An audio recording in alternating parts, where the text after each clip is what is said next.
Hey, I'm Jill Griffin. I'm your host, The Career Refresh. Today, we are exploring what makes or breaks leaders in their first 90 days. And it's perfect timing because there are 90 days left in the year. And I know that one doesn't exactly equal the other, but if you are thinking about the next 90 days as we close out the calendar year, or you're a leader in your first 90 days, this is a great episode for you to lock in on. My guests today are Neill Marshall and Kirk Mosley, and they are respected voices in healthcare leadership and executive search within the healthcare space. Neill is an executive search veteran. He has over 30 years experience. He has landed over 600 senior level assignments and secured them for individuals. He also serves as the board chair of Health Search Partners. Kurt is the firm's associate practice leader. He is a nationally recognized expert whose writings and insights have appeared in USA Today, US News and World Report, and Modern Healthcare. Today, they co-authored a book called The First 90 Days from Resume to Results, and it's a framework that has been endorsed by hospital associations. It's been featured in Modern Healthcare, and I believe that even if you're not in healthcare, this is an opportunity for you to be thinking about your first 90 days. And even if you're in your job, there's still a time to reset and think through, what do I want for the next 90 days? There is insights here for everyone. So in this episode, they are sharing stories, proven lessons, tactical takeaways, and things that you can build on as a new leader, or you might be new to your role, you might be new to the company. Where are you going to build impact and how you're going to take that impact from day one? All right. So let's do it. Let's dig in. Gentlemen, it's really good to have you here. Thank you for making the time. So I want to get right into the first 90 days from resume to results. And I understand that this framework has been a tool that you've been using really successfully. What I want to know is why? What's the origin story? Yeah. So we kind of stumbled into it. Um, I was interviewing a hospital CEO who was telling us about a tactic that he had used in the first 90 days of every assignment. Hmm.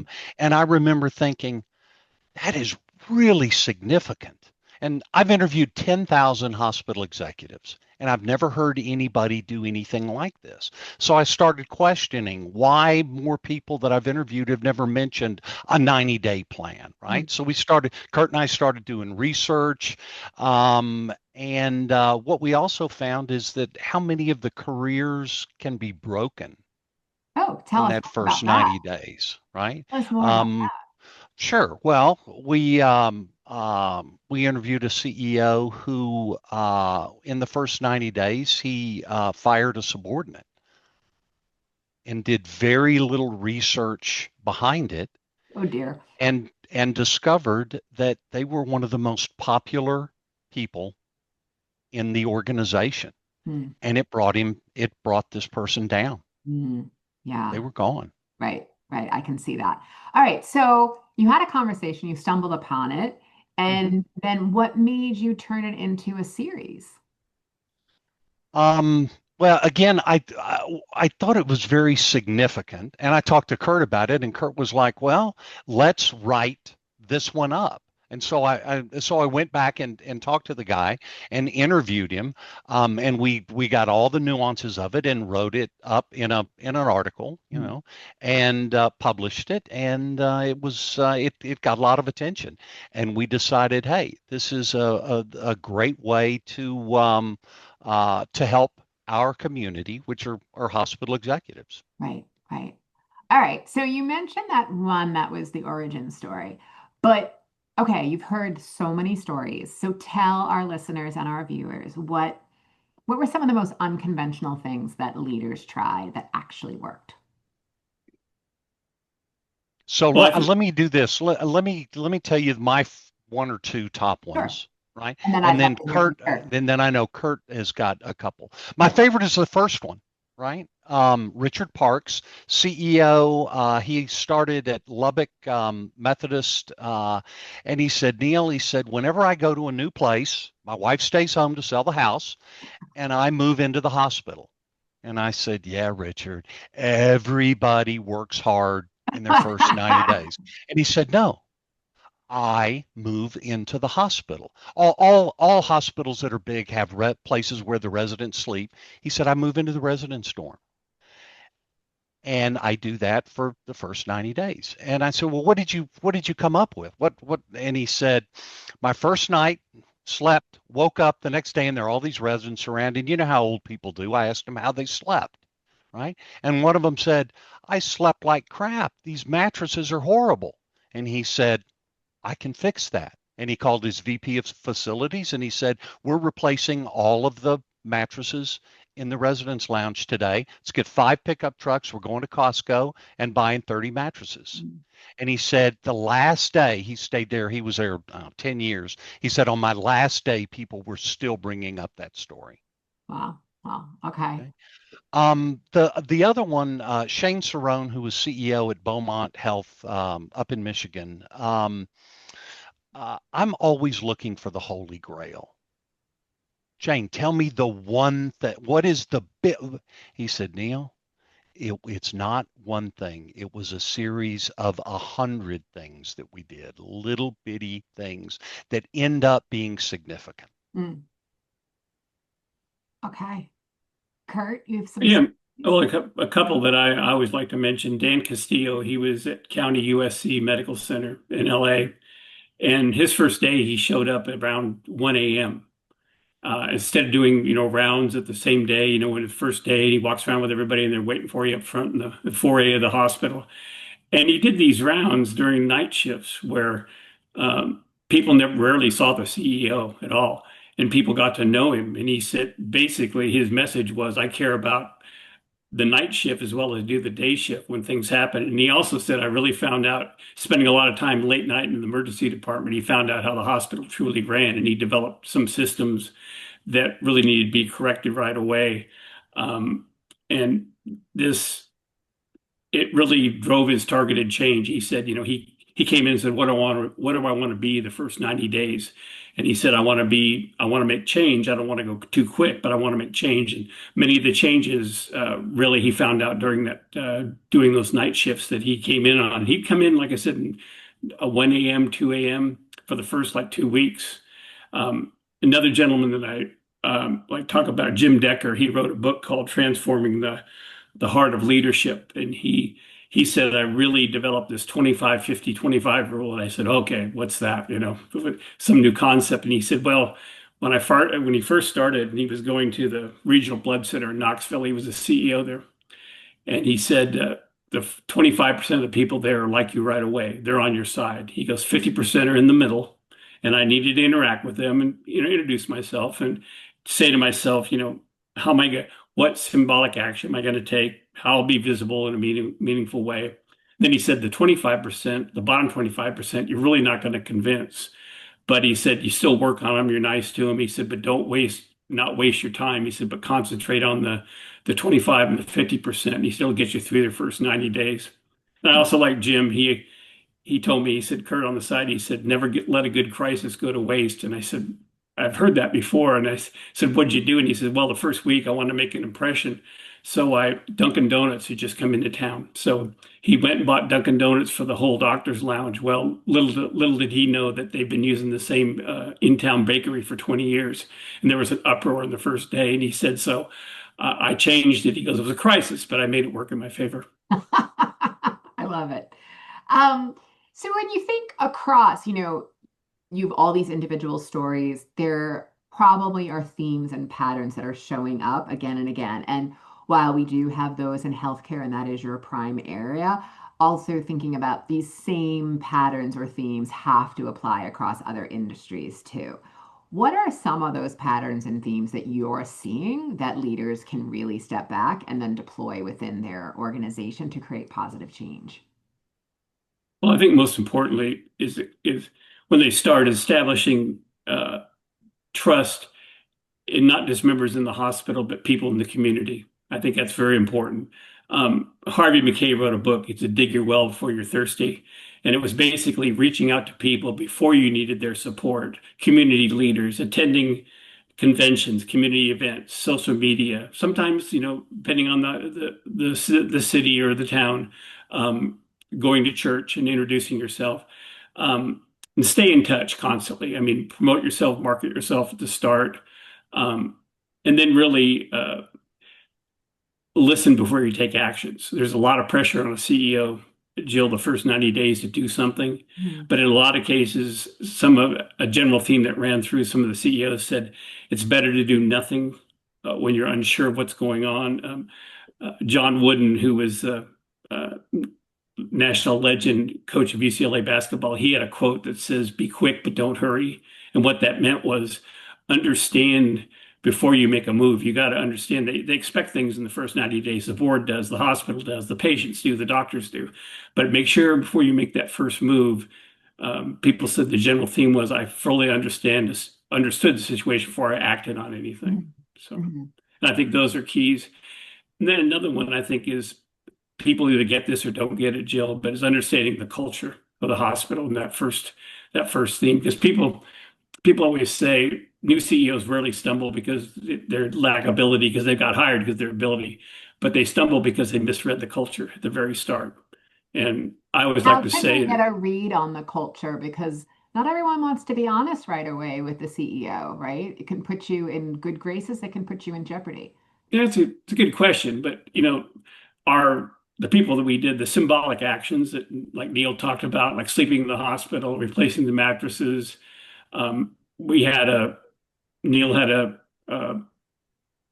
story with one CEO they worked with that picked up trash in the garbage in the parking lot before he came in, and that everybody came up to him and said, "Well, it's a new concept," and he got to know them because he got to know them on uh, a straight basis, if you will. And Mhm. then some of the CEOs, scrub up or they work with the janitorial services, so they basically take a step back and say, "I want to see what you do," and people are more open to you for that.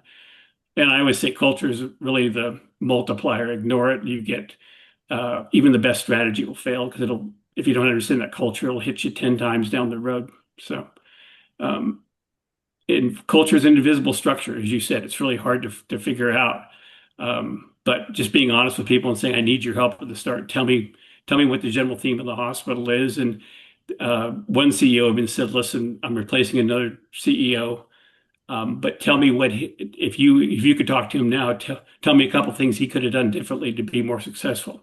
Mhm. And they told him. And then from those responses, he understood what the culture of the hospital Right. was. He's also building credibility and trust by Yeah. actually Yes. listening to them. When you think through some of those themes, so we're talking about finding out about the culture, asking questions, right? And both the stories you both shared, there was a little bit of mishap, right? We bought the wrong donuts and we fired somebody who was obviously a very liked employee without any context. Are there other mistakes that you see commonly pop up that, you know, there would be a smarter move to make instead that you would recommend within the first 90 days? Yeah, I think thinking that you have all the answers when the reality is a lot of times your employees have the answers if you will just allow them to do them and implement them.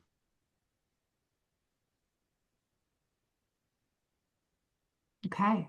And Kurt, You do know, you I'm- have anything to yeah, my father used to say this all the time, and people always have to have me repeat the quote, but he said, "You can't talk your way out of something you behaved yourself into." And I learned it my whole life, but as my last 30 years in healthcare, I really understood it. Many CEOs come in and they issue memos and put posters up or do themes, but the reality is it's not really what you do, or not what you say, it's what you do. So your behavior has to track. And I think um, people are looking for uh, your behavior. If you come in and say, "I want to talk to everybody," and you ignore everybody. So again, it's really, I think, no PR campaign can fix that. If you don't behave the way that if you're talking the talk, the behavior has to correlate with that. And I think that's really important. And you have to own your behavior. If Mhm. you goof up, you have to listen more than other people talk. And um, sometimes you have to make visible changes, but sometimes, especially at the start, do that over time. So you're not going in, we're doing 10 things this week to change everything. So again, a lot of times people come in and say, I want to meet everybody, and they don't. So again, people look at your behavior, not necessarily what you say. So you can't talk your way out of something you behave yourself into. So Right, right. Okay. Um, I want to go back to the point that we were talking about a little bit around culture and knowing that culture can be tricky, right? One, getting a read on the culture is one thing. Um, how would you suggest a leader comes in and they're inheriting a culture, but they also need to signal change, especially, there's a reason why there's a new CEO, and it's not always because the previous CEO retired, right? So how do you recommend that leaders sort of navigate those two sides, respecting the culture that's there, but also signaling that there needs to be change? Yeah. So one of the people we interviewed, Jay Ferguson, in order to try and understand the culture, interviewed his management team, and his management team was about 175 people, and he interviewed all of them in the first 90 days. A lot of people do that, but the one thing that I liked is he asked each one of them, if we're successful in this first year, what has changed? Give me one thing that has changed. And then he was able to get all of those and bring those all up and figure out what were the common themes around that change that people wanted to see. And I think that was an important consideration. The other one is when you ask about signaling. It goes back to this is literally the first boss I ever had. I worked right out of college for a wholesale distributor of plumbing supplies, and they fired our CEO. And we had a new CEO, and all of us were, apprehensive about having a new CEO. And we literally were looking out the window when he drove in the first day, and we watched him get out in the parking lot, and he didn't come in. He walked around and picked up the garbage in the parking lot, Mm. threw it away, never said a word, never said a word, came in, introduced himself, and we were off to the races. But I can guarantee there were a bunch of young, really aggressive people that worked in that organization, and I can guarantee he never saw another piece of garbage in that parking lot Right. because we would get there before him and make sure. Sure. Yeah. Um, Yeah. the other thing that he did, as we love the guy, we would be in a bullpen answering inside sales calls, right? And there was a phone ringing one time, and he walked by and he reached over and picked it up. He said, "Grover Martin, Ferguson Enterprises, how can I help you?" Took the order, handed it to one of us, never said a word, and walked out. From then on, if he was walking by and the phone was ringing, people would jump over desks to answer the phone Yeah. to make sure that he didn't have to. Yeah. Yeah. And that's reminding me of very early on in my career. I started at Atlantic Records, top record label. yeah. Very similar thing where we called it the pit. You were in the pit, you were on overflow. The phone was never to go to voicemail. And I will remember the day that Jane Fonda called and it went to voicemail. And she, not her admin, she personally called and it went to voicemail. And oh Lord. But yes, that whole idea Oh, of being president, not letting your customers wait and getting a person, getting a human, especially, as more and more technology takes over the work that we're doing, there's a place for technology. There's also a place for real Sure. relationships and not letting the bots and the IVRs and all of that be answering your calls. So I can totally agree with that. Were you going to say something, Kurt? No, I was just saying, Jill, you talked about culture, um, and it is invisible, in some cases. But one CE told me, he said, when you're trying to find out about culture, don't take one opinion, because he asked the board what the culture of the hospital was, and they told him. He asked the doctors in their own private meeting what the culture was. He asked the nursing staff what the culture was, and there were three different cultures. Sure. So again, he had to put it together and say, what is the general theme here? So Yeah. don't just take one word for it. So Right, right. Yeah, it also reminds me that I believe that there's culture and there's climate. And if your culture is strong, you can withstand climate changes. Um, marketplace indications. We were talking about all the Absolutely. changes that are going to happen within the United States for anybody listening within healthcare. Those are all climate-based changes. And if your culture is strong, you can weather that, assuming you're both ready and prepared.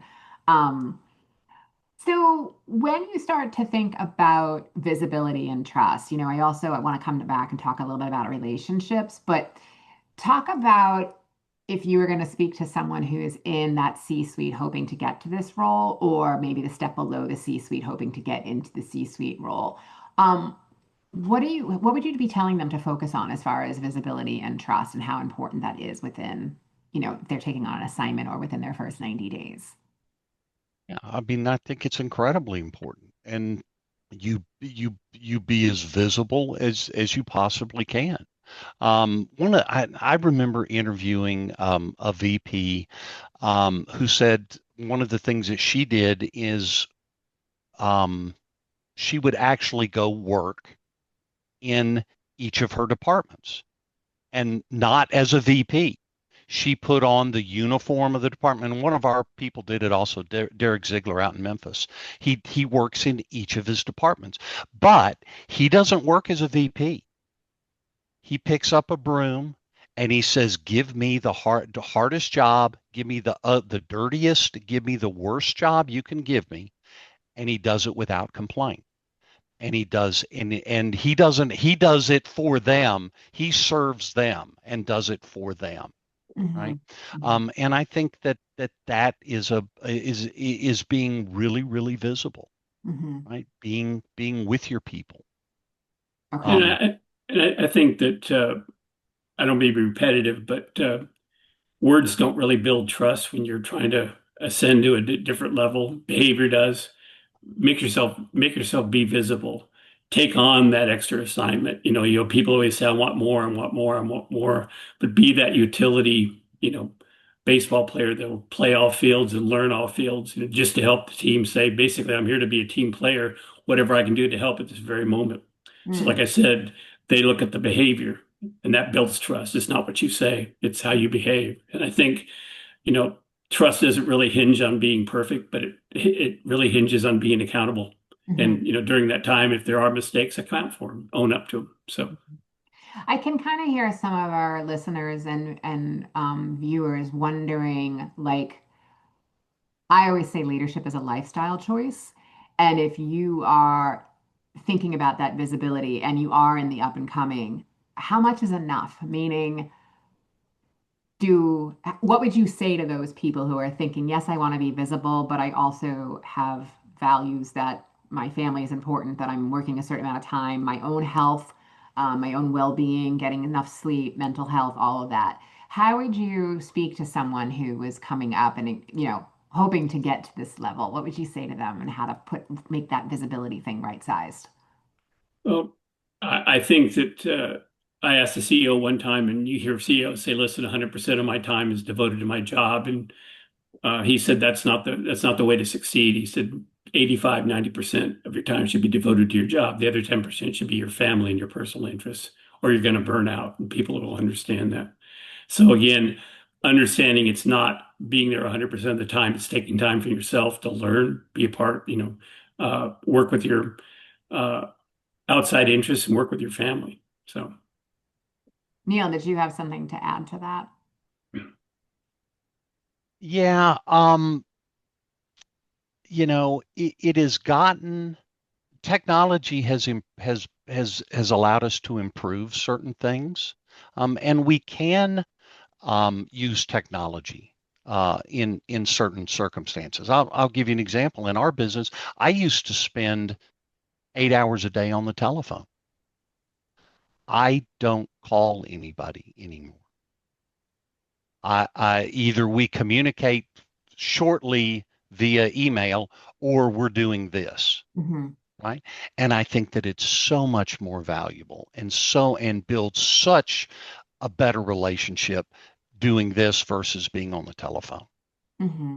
Hmm.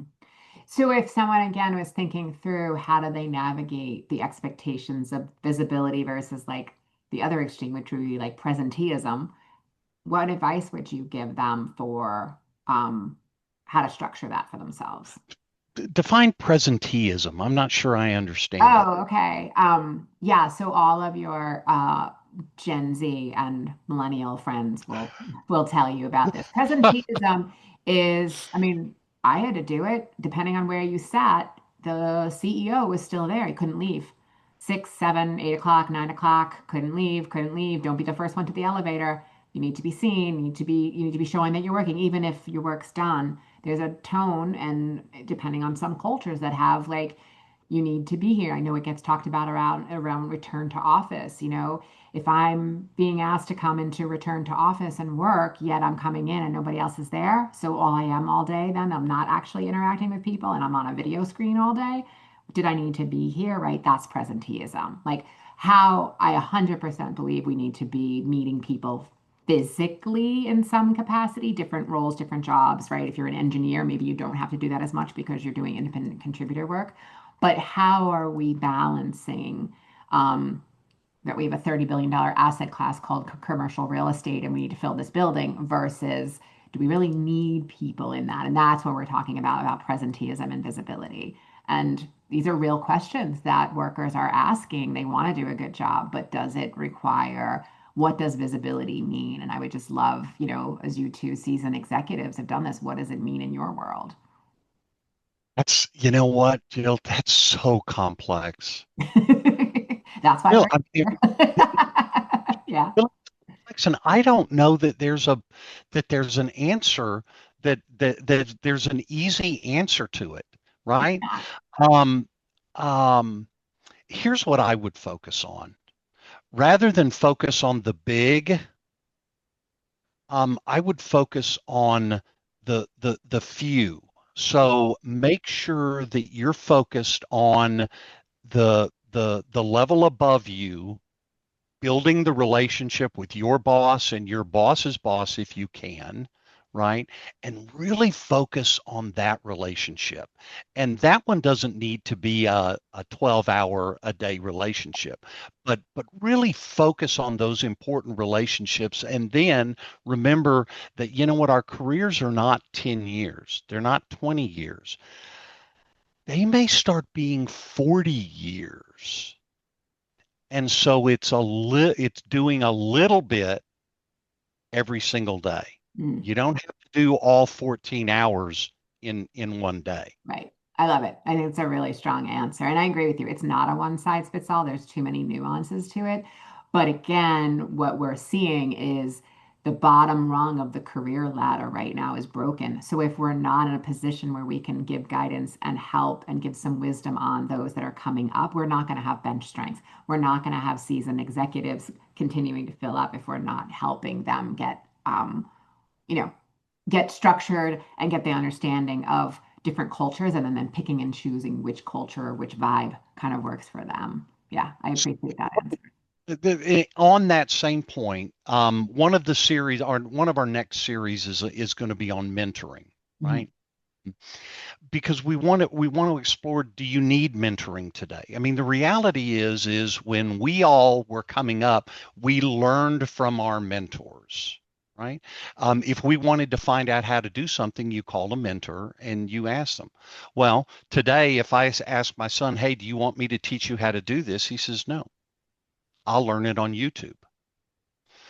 And I started thinking about, well, then does that mean that the young people don't need mentors anymore? And what we've discovered is, yeah, you do, because a mentor not only teaches you how to do something, but they can also give you a job, and they can also recommend you for another job. Yeah. And that's something that you can then continue on over. You should be able to have you be with those mentors for 20 or 30 years. And if you do that, the things that you will get from building those relationships and having those mentors is huge. Yeah. Yeah. I also think to your point, you can watch a training video, whether it's employer sponsored or whether it's YouTube, but it's not going to teach you nuance. How much did you learn because you were in earshot proximity to a conversation that maybe you followed up with later and said, "Can you give me some context for that? What was going on? What was the challenge?" And then you're learning because of that level of nuance, which again, you're not going to get in a training video in that way. So you mentioned one of your the one on mentorship. You've built this really strong platform of this 90-day series. Tell us some of the other topic areas of what you're going to be exploring in the future. Right. The mentorship series, and then we've just released our first of, I think it's 7 or 8 articles on the search committee or panel interview. Oh, So fun. in the hospital arena and in not-for-profits, CEOs typically have to go before a panel of board members called a search committee. And I've sat through hundreds of them, and it's a very different animal Mm. in the interview. So we put together a 6-part series, and we'll be releasing it over the next, I don't know, month and a half or 2 months, talking about what it is, how to do it, what are the do's, what are the big horrible train wrecks we've seen, and then how to best attack it and get the job. I And, instantly heard. and, I was just going to and touch on that on the panel interview. I recently was talking to someone who had a panel interview of 6 people, and because it was during COVID, they were all wearing masks. well, Horrible. It was such, they were literally scarred and had PTSD. They were like, this is the worst experience ever. Kirk, were you going to say no, something? I was just going to say that it's a with AI today, with Zoom. I mean, just think if we would all invested in Zoom 15 years ago. COVID actually accelerated, but that's the way we do business. But there's this new series that Neill was talking about. There's a difference between owning the room on a video conference and owning the room in person. I Absolutely. mean, and that's one of the things that people they talk about when you get in a room. It's body language you don't see on a video interview. You don't see how your head's placed if you shake, touch your hair. I mean, these are so many things that people, good qualified candidates, don't get that job because they can't go in and own that room. And that's what this is. We're trying to design it to help. So. Yeah, no, I love it. Love it. Um, Another question I had for you around relationships. I know in looking through some of your stuff, you talk about building relationships in those first 90 days outside the organization. Give us a little context for that as to the balance and also why. Why are we building externally before internally, or are we? Well, I think, as I mentioned earlier, it's just uh, a hospital is who we work with, main part of our job we work with. It's part of the community. And usually it's either the hospital or the school board in small towns and also medium towns that really are the employers of the community. So everybody in that community you have to live with. So you want to establish those relationships outside of what the hospital boundaries are, because everybody in that community, sadly, is going to be your patient one day or another. Mm, So that's what I think is very important, especially attending, like, people always say, do I go to church? Not a church. I don't want to offend anybody. Community events, be a part of that, 10K walks, whatever, but the successful CEOs come to that community, become part of that community, and so does their family. And mm, it's really important, to have their family to become part of that community, whether it's the spouse and it's whether the children in school being a part of this high school swim team. And I think those are I think are key points to assimilate and be part of that community. And be accepted during that first 90 days, because that's, we found it's really a make or break period. It's like I said, it's your behavior to those first 90 days, you're on stage, let's put it that way. I mean, it's opening night at the Met, so it's like you gotta be on stage, you gotta be wearing your best outfit. So mm. I love it. Well, gentlemen, thank you. This was really, really informative. I think people can take away, regardless of what industry they work in. And some of the things that I heard as key takeaways is like avoid moving too fast, right? Making sure that you're really listening, 2 ears, one mouth, use them in proportion. Also, respecting the culture before you go and try to change it. Using symbolic actions to find ways to build trust quickly. I love the idea of the mindset around the 25, 50, 25 rule to understand your stakeholders and know where to put your efforts. And then the last where we're really touching on is prioritizing visibility and those relationships both internally and externally for day one. So I think all of those points, again, regardless of what industry you work in and whatever title you're at, are all things that anybody can deploy. And I appreciate that. Thank you all for being here. As always, if you have questions, you can email them to hello@jillgriffincoaching.com. We will get them answered. We will bring Neill and Kurt back if we have questions for them. And be intentional and always, always, always be kind. Thanks for being here.